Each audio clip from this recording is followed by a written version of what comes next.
Located in Nemaha County, the community of 865 people still has 8,000 acres of farmable land underwater.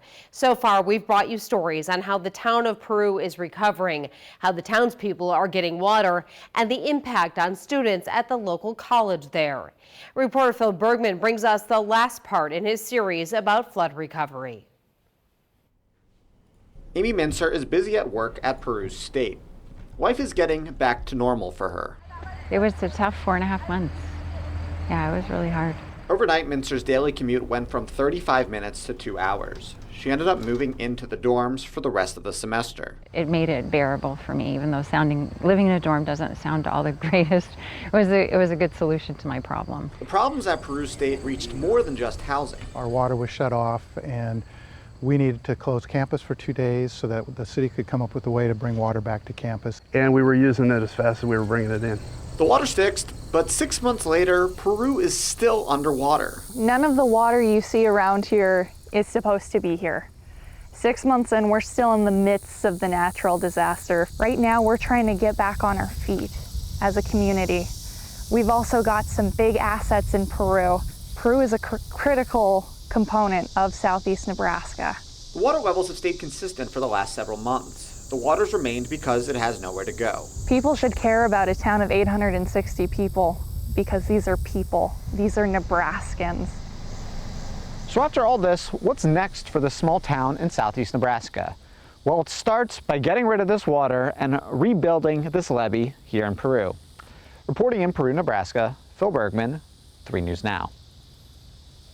And Phil joins me now. It is surprising to see all the damage in the city this many months later. Yes, it was really surprising. You think the majority of this damage would have been done a half a year ago, but it's still in Peru, right by the downtown area. A lot of it is still underwater, and a lot of these towns are still seeing the ongoing effect of these floodings. 6 months later, this water just won't go away.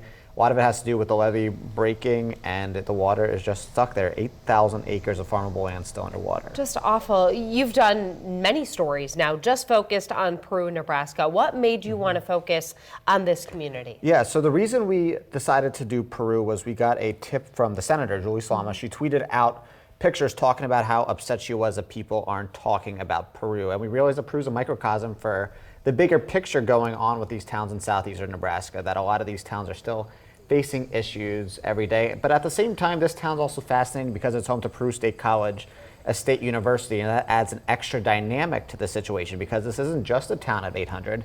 This is a town with about 2,500 college students and 175 employees working there as well.